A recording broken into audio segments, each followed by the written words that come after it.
I'm Ted, and I'll make this short because it is short. One day, the wife and I were watching Stan, and she had the morning session, and I had the afternoon. Well, I thought, oh, what in the hell do I do now? How do I keep him entertained? So I said, you want to go up Buckeye and check the cows? And he was all for that. So went up there and went on the north side of the creek from the pack station. And pretty quick the road was almost non-existent, just two tracks. And he said, this is far enough. We don't want to make tracks up here. And I said, well, I haven't seen very many cattle yet, Stan. And he says, that's all right. I don't want to make tracks up here. I don't want those damn prune pickers following us. Hello, I'm Marcus, and I was a guest here in probably 1998 through 2006 or so. And I found out about the Hunewill Ranch through a friend down in Orange County. That's where I'm from.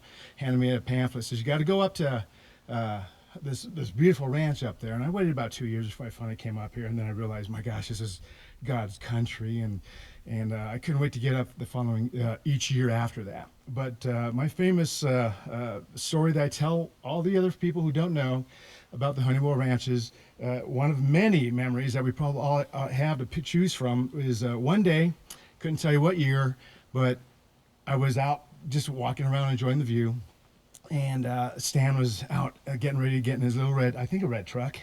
Is that right? Yeah. And he said, what are you doing? I said, just goofing off a little bit. You want to go with me to check the water at the dam?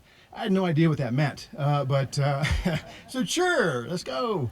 And it was an opportunity to just have a little bit of alone time with a real special guy that I didn't know real well, but I knew well enough that I enjoyed it every time I came up. And we went the drive, Twin Lakes, right? Is that where the dam is? Okay. And so we're on our way, and I always respected him. That's why he automatically had my respect when I came up here. And I was a little reluctant to start conversations, so I'd wait for him to start a little bit, and he asked about me, and I chit-chat a little bit. And we were coming around a bend, and this is what I most remember. He knew the deer that would pop up on the road. That's the deer that I watched give birth to other deer through the years. And to me, that was special. That was a passionate man who knew his wildlife in this beautiful country. And we got to the dam, and he was doing his measurement. He was explaining to me what's going on, and I had no clue. And I noticed on the other side that is there a ladder for the fish to go up, the trout? Yeah. And I said, how come all those guys are in a boat fishing? We can just grab them right here. And he says, oh, that's illegal. I said, well, how illegal is it? And I was just pulling his leg at that, but it was, and then the journey back, we just chit-chatted like I knew him for years, and he was a very special man to me, and I'll miss him like everybody else will. And if he was a painter, and he had a canvas that would represent his memories, we were all strokes of that canvas, and so I'm sure we'll all miss him too, and so there you go. And is that Leslie? Hi, Leslie. Who unpacked you when you got here the last few years? Where's Jay? There's Jay. I've my Hershey bar for you, Jay. So let's celebrate his life today, and it's a beautiful day. And Jan and my other family that I miss, he's in my heart. Thank you.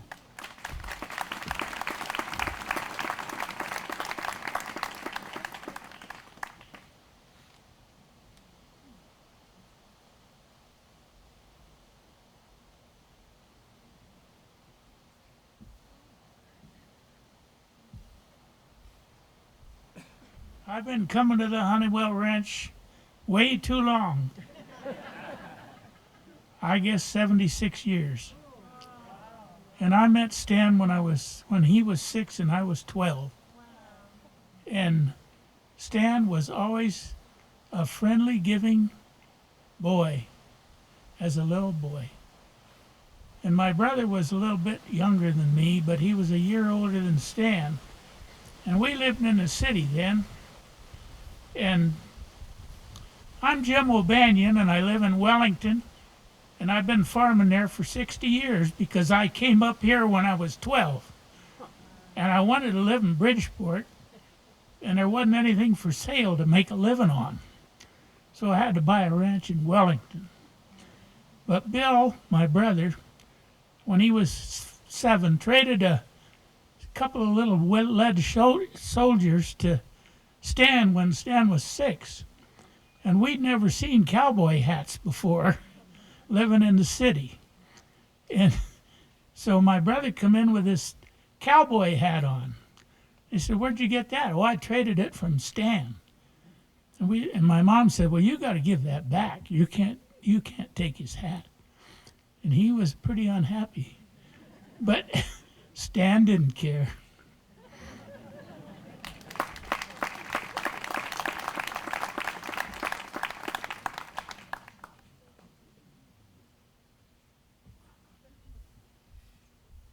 Hi, my name is Brandon Nugent. I have a ridiculous story that my grandfather would always like to share, but it must be told anyway. So it involves 5 things: a 5-year-old version of myself, Stan, my grandfather, a pile of manure, and a fork. My grandfather, Wayne Long, would occasionally run some errands or do some kind of work around the valley, as a lot of you are probably aware of. And I'm 5 years old, so I'm going to go with Grandpa and whatever we're doing. So we go to the Huneywells, and we got to move a pile of poo. And I'm sure I'm very, very helpful helping my grandfather load this into the truck. There is a fork in the middle of this pile of manure. And Stan comes by and says, "That must not have felt too good on the way out." Now, I'm 5. I'm like, on the way out of what? And I don't know what he's talking about, but I am going to figure this out. And so we keep moving manure into the truck, and by the end of the hour, or however long it took to move it, I started busting a gut, and I finally realized what it came out of. So that's my ridiculous story. Thank you.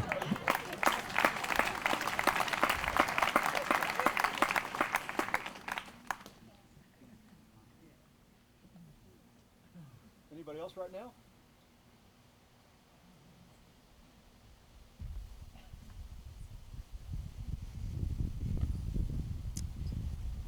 Okay, I'm going to try and get through this without crying. And I'm not a very good storyteller, so bear with me. I just wanted to say thank you and how grateful I am to the family for showing me a lot of grace and love. And the one great story I have about Stan is he loved, doesn't matter how old you are, he loved to hide from you. He was very good at sneaking away. Oh, sorry. I was one of Stan's caregivers. Sorry.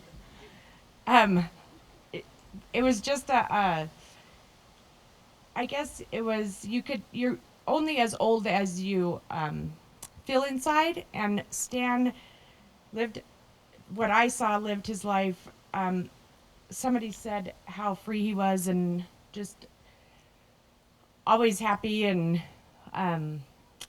lived life like in the moment.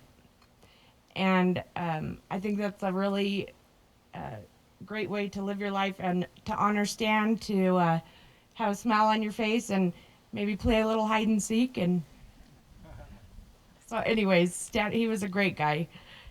Thank you. Thank you. And I didn't thank the family for inviting me up here to be part of this. Thank you. You're my very closest friends. I'm going to read Stan's eulogy that was written by Megan Hunewill, and I'll try and do it justice, because nobody knew Stan better than Jan and his family. It's appropriate that we are gathered here today in the meadows of Bridgeport on this ranch to celebrate Stan Hunnewill's life. It was here that Stan grew up, and it was here that Stan, even at the end of his life, was comfortable. Although he had lost most of his memories of his time here, he knew it was a good place and a place where he was loved. Stan Hunewill was the son of two remarkable people, Stanley Sr. and Lenore. Mr. H, as Stanley Sr. was known, inspired a deep and abiding love for the land in this place. He set an example of kindness and perseverance in the face of adversity, and he enjoyed the rhythm of horses and cattle. He enjoyed people and always had a twinkle in his eye. Stan was born more than halfway through Mr. H's life, and they had a close relationship. They both enjoyed fly fishing, the mountains, and they both were loved dearly by Lenore. Young Stan, as he was known, was Lenore's only child, and she always saw great things in him. She pushed him hard and expected him to do well. She sent him to boarding school for his senior year of high school, knowing that her one child was a smart, able young man. There was no question that Stan would go to college. And go he did, and he did excel. Lenore herself was the one who had the idea to start the guest ranch in the midst of the Great Depression. So she was a visionary, not just for her son, but for the future of this Hunewill Ranch. During Stan's college years, he met a young lady from the Bay Area named Jan Bliss. She worked here as a cabin girl at the ranch. They dated while she was at Stanford and he was at Colorado A&M. Then they decided they wanted to be together, so they both transferred to UC Davis. Jan and Stan graduated from Davis and were married when he was 21, she was 20. Then Stan spent the next 4 years serving for the U.S. Navy, first going to Officers Candidate School, then Naval Postgraduate School, and finally serving as a meteorologist at the Naval Fleet Weather Center in Honolulu, Hawaii. I never knew Stan was a meteorologist. Jeff was born in Carmel, California in 1957 during those Navy years. Betsy was born just after they got out of the Navy in 1961 and had come home to Bridgeport and Smith Valley. Megan was born in 1968. During the years that their children were small, there were lots of hiking trips and horse packing trips into the mountains. And as a family with the Gardners, the Manns, and Stan's Canadian cousins, the Murphys. He loved to hike and spent many off hours climbing Sierra peaks in his Wellington work boots and riding into the backcountry and then hiking to the top of some high mountain. In his role as a parent, Stan was the kind of man who gave his children lots of freedom to grow and make their mistakes. When they each took over roles running parts of the ranch, he made a point of telling them, "You're going to make mistakes, but I'm not going to hover and micromanage you." He believed that the future of this ranch depended on him making it a job they would want and a life that they loved. He felt that he was a caretaker for this place, for this ranch, for just a short period of time, and he must train the next generation to take care of it with the same depth of feeling that he had for the life and this place. All his life he was a speaker of spiritual knowledge, studying teachers of different religious teachings from all types of faiths. He may have been one of the few ranchers who studied the works of Thomas Merton and Joel Goldsmith and mixed that with a life of going to bull sales and cattlemen's meetings. As a rancher, he was always looking for new and innovative ideas to implement, from the early days of artificial insemination to Allison Savory's holistic grazing, which came over from the continent of Africa. Some of his experiments were great successes, like the idea of a holistic grazing, but others didn't last as long, like the propane-powered truck that they had 30 years ago. I remember that truck. I got stuck out on the road a few times in that truck. When computers first came out in the early 80s, he took a class at Smith Valley High School and bought himself a Tandy computer. Up until the time that Alzheimer's set in, he had to have a new computer or try out some new scanner every few years. Stan absolutely loved the idea of computers and what they meant to the future of communication, information, and business. And along with his love of computers was a love of new gadgets. Some worked out well, like the microwave he bought for Jan in the 70s. She was appalled that he would waste money on such a thing. But with his usual optimistic nature, he was sure this new invention was wonderful. And almost 40 years later, she's an ardent microwave user. He learned how to sew, so he could make himself a down sleeping bag when down bags first became the thing to have for outdoors. He'd work all day at the ranch, and then he'd sew away into the evening until he'd made himself a first-rate down mummy bag, and that's a little bit of work. In his 58 years of marriage to Jan, the things she loved about him were his sense of adventure, his sense of humor, and the way he would travel to new places and try new experiences with her. He loved to dance, and they'd attended all the local dances, dinner dances, and they'd dance every dance together. Jan also loved the fact that he was a good father to their 3 children. She loved the life that they had together at this ranch.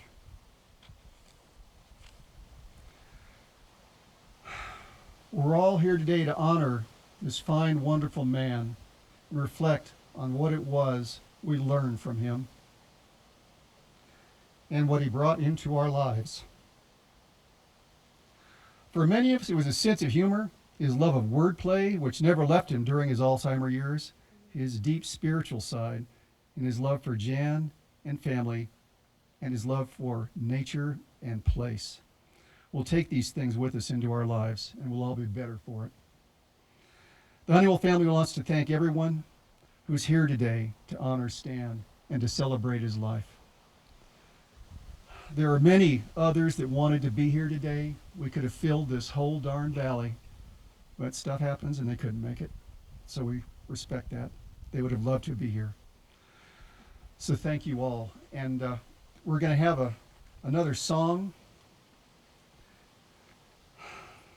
It's a song sung for Stan. It's Amy Smith, I believe. Is she singing it or is she here? All right, Amy, this is your song. And then afterwards we'll close it and have some ice cream.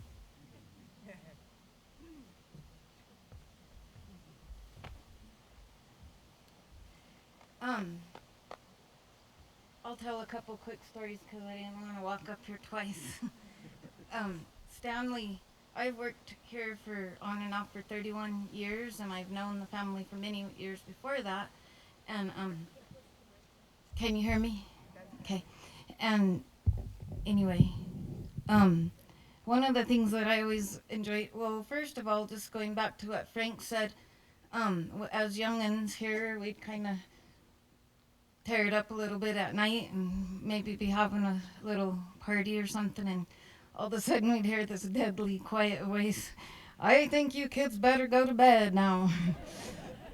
And we'd run and hide, and he'd always sneak up on us. But if we were playing music at the campfire over at Terry and Gary's, being a man that loved music, he would always come and join in and sing with us, and he just really always enjoyed music. And the other thing I always keep in mind is what a good horseman he was, cowman and horseman. And a couple things that come to my mind are when we were driving the horses years ago from Smith Valley up to here. And one of the times when we stopped at the bridge at Hudson, we tried to hold them up, but they got by us. And I was riding a Morgan horse from here, and I didn't really mean to stay with the lead. I was having a runaway. But then I thought, oh my gosh, I'm the only one up here, and I was whipping her and trying to stay with the lead, and then pretty soon I started falling back into the middle of the herd and getting back further and further, and we were coming up on the highway. We usually turned them across another way, but they were going straight up Hudson Road towards the highway there by Achari's, and I was thinking, oh my gosh, what are we going to do? There's a cattle guard there, and pretty quick, Edward and Frank DeChambeau, I don't know who, somebody caught them, and they ran up there and got in the cattle guard and stopped all the horses, and then I got them turning there, and I was like, what am I going to do? I'm the only one here.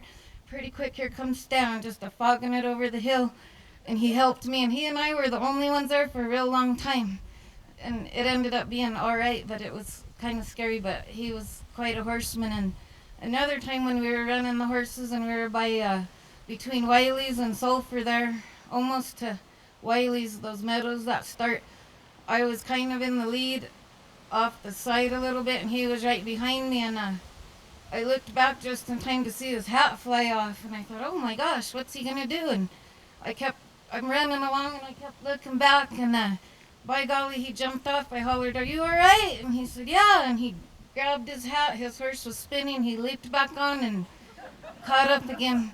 I mean, he was an athletic man and quite a horseman, you know. So anyway, this isn't really my song. It's a song it's a Bren Hill song as well, and I kind of tweaked it a little bit to fit our situation up here, and so hopefully you guys will enjoy it. Last night I fell asleep and I dreamed of Buckeye Creek, long dusty trails winding from the sagebrush to the peak, tall dark timbers swaying and the golden aspen streaks, cold clear water rippling o'er the rocks of Buckeye Creek. And I rode for the brand, and I made one good hand. I roped those wild horses, and I took care of the land. But tonight my eyes grow misty, and a tear rolls off my cheek as I think of all my younger days up on Buckeye Creek. The sawtooth range stands tall, and a lonesome coyote calls. Golden grassy meadows, we gather cattle in the fall. But I was young and I was reckless, and we thought we knew it all.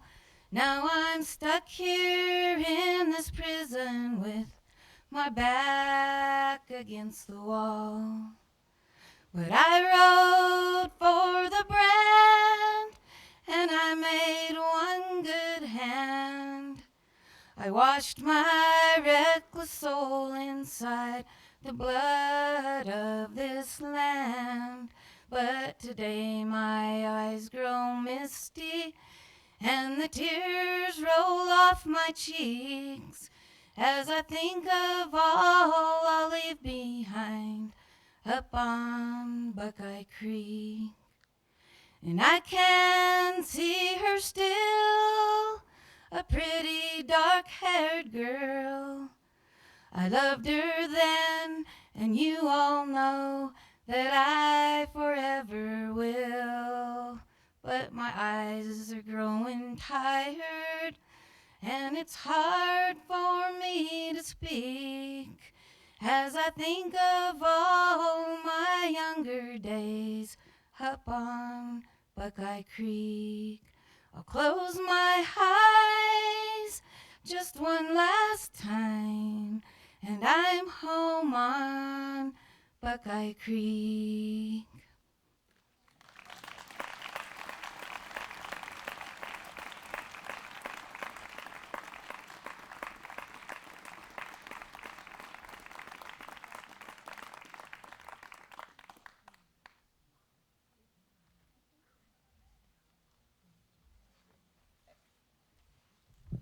Nothing a guy can add to that. Well, I'll end this now. And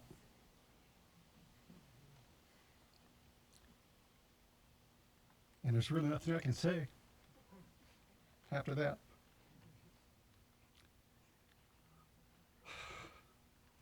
But I will thank Stan Hunewill